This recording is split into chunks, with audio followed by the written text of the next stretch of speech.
Good evening. I am back live. Sorry for that. I think it was talking about broadband that caused that to collapse. So, to summarise, the question about Manloughy Junction, we have made significant progress in terms of considering what the options actually are to resolving the junction. The first step always needed to be getting engineers in, getting consultants in to actually look at look at the junction, and to look at what the options are when it comes to resolving resolving Manloughy Junction. So that has been done. A lot of work went into doing that. I think that that work probably could have finished quicker and started sooner, but it didn't because of the pandemic. And the pandemic got in the way of the bulk of the engineering work that was required. And so thankfully that work has finished. It produced quite a number of suggestions in terms of solutions. And the next step is, of course, turning those proposals and those solutions into reality, which hopefully will be the job for the next Parliament. So that is so unfortunately, you do need a little bit of talking on the junction before you move to the engineering solutions, and engineers are usually the right people to lead on that work. Okay. Active travel schemes often hit a brick wall in rural areas when multiple landowners are involved in consent. How can this be improved? Well, it is really difficult. When it comes to private landlords, it is really difficult because part of it depends on how willing they are to allow their private land to be used. In fact, it's an issue when it comes to major road building works as well. So any new major road building work that perhaps wants a cycle highway or active travel routes, acquiring that land depends often on the willingness of private landlords to give it. And even when there's compulsory purchases or buyouts, then it is hugely complicated. And the same applies when it comes to local communities who are dealing with active travel schemes as well.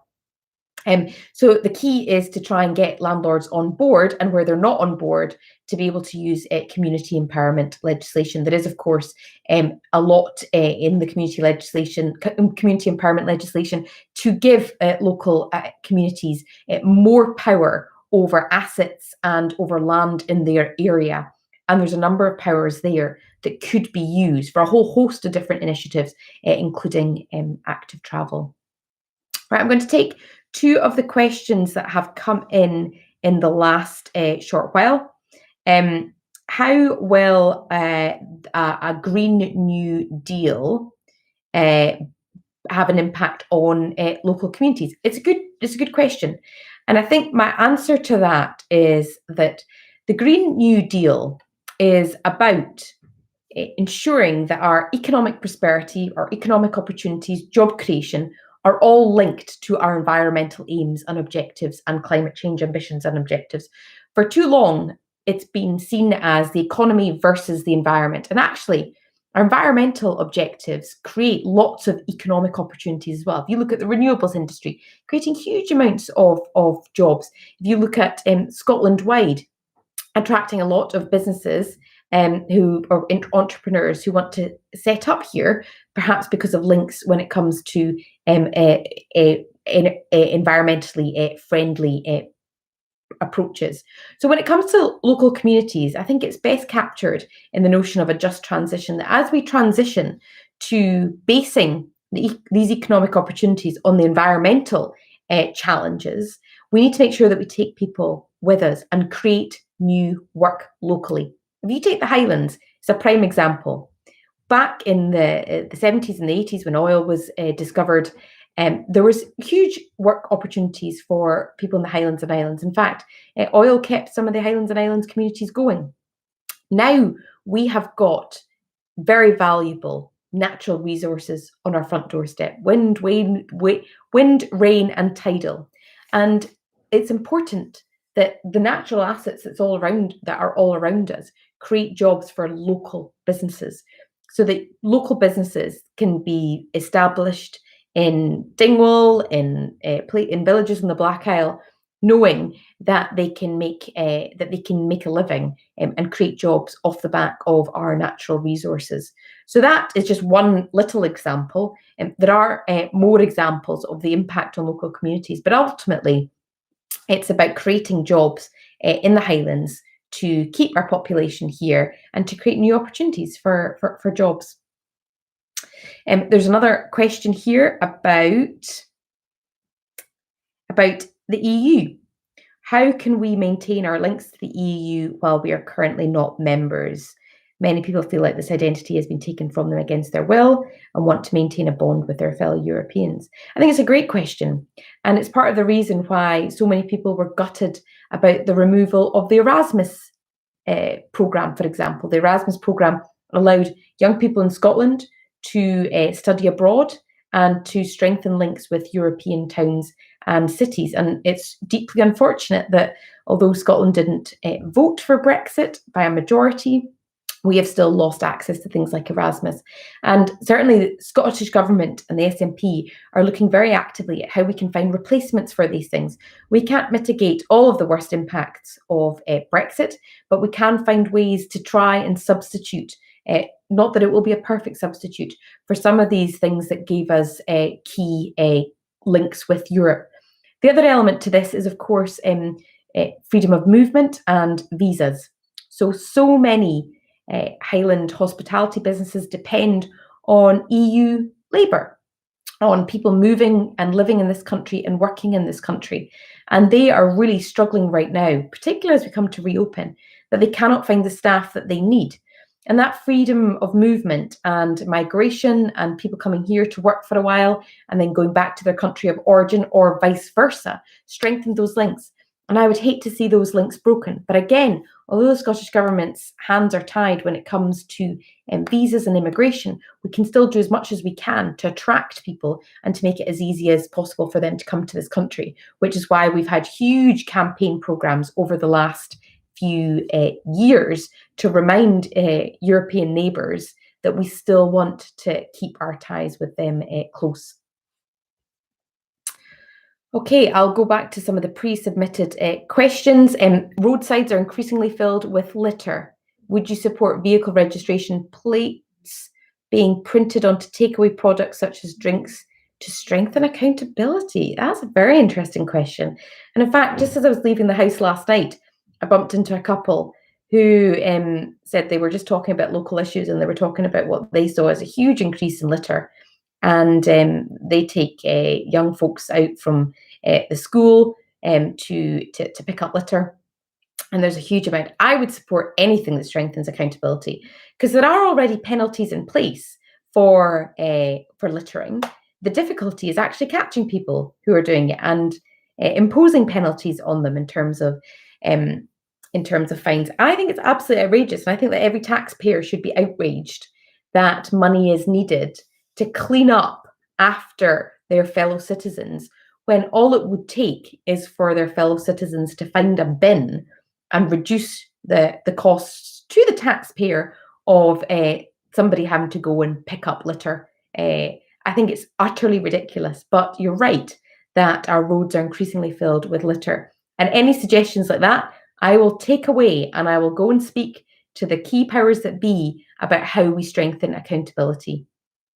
There's also some suggestions of new types of cameras that can pick up on number plates when littering. But it starts at school, doesn't it? And the amount of litter that's left after playtime, or left in the playground, or up and down the high street after lunches, and then it just goes with people. It's funny, Keep Scotland Beautiful, the charity that are responsible for anti-littering, once told me that their survey suggested that suggested that it's the cleanest cars that are often the worst culprits, because it's the cleanest cars whose owners don't want to keep the litter but actually chuck it out instead. So it's outrageous. Okay, another question in the sort of environmental section around the marine environment, particularly with ecotourism growing, but also the impact of our environment on our environment as well, and the lack of understanding and appreciation for our environment. Well, obviously, there's a number of marine protected areas around the Firth here, recognising and reflecting the rich marine wildlife that we have, and that is based on a desire to protect our marine environment. So that is a pretty strong safeguard of our marine environment. But clearly, some things risk that marine environment. There's a lot of marine activity, some of it good and legitimate and important because it creates jobs, and others of it perhaps less so. I was speaking to somebody in Rosemarkie last week. I went out and about delivering leaflets, who said to me that he thought the problem was a lack of not rangers, but the equivalent of rangers for the marine environment. Somebody who could police it and patrol it and make sure that our marine environment continues to be protected. Of course, there is Marine Scotland, but a mixture of Marine Scotland and SNH, or Nature Scot now, keeping an eye on our marine environment. Okay, Black Isle has lots of excellent local food producers. How do I see us reducing food miles? Well, I think that came to a head during the pandemic, didn't it? When Tesco was sold out of pretty much everything, and yet we had local food producers that were struggling to sell their produce, not just fishermen, but farmers, crofters, and such like. And I think it has reshaped our approach to food and to buying food.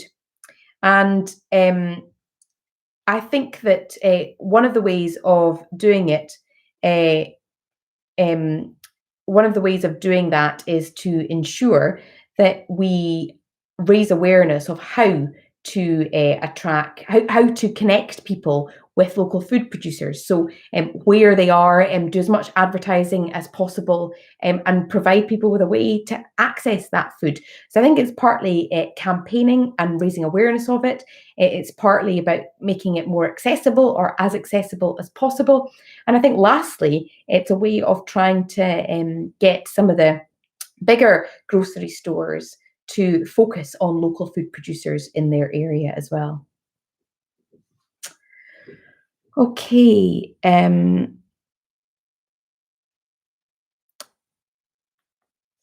Last question. It would appear that Raigmore is at capacity and struggling to cope with the increase in population in Inverness. Would you support efforts to build a hospital in the Inverness area? What I would support when it comes to new facilities is elective facilities. So the elective facilities to take pressure off waiting lists, which are hugely long and have only increased after the backlogs during the pandemic, to try and reduce some of the pressure and build the elective centre, particularly for orthopaedics, to try and reduce pressure on Raigmore. I'd also be supportive of using more of our local hospitals. So Ross Memorial here in Dingwall can take, has some capacity. So making sure that we are using our local facilities as effectively as possible, that we are taking pressure off Raigmore with, for example, the elective centre, and then making a big push to try and deal with the backlog. I know a lot of people are in pain, having waited for too long for treatment or for procedures because of the restrictions due to COVID. And so I would be very supportive of trying to deal with that kind of backlog and try and reduce capacity, trying to reduce pressure and Raigmore by dealing with some cases in more local facilities. Well, once again, apologies to anybody whose question hasn't been answered, but I think that's quite a comprehensive sort of overview of the various questions that have been asked. Thanks very much for tuning in on a Monday evening. There's just over a week there's just over a week to vote, and hopefully that has given you a lot more information. So thanks very much, and perhaps see you in the next fortnight or so. Thank you.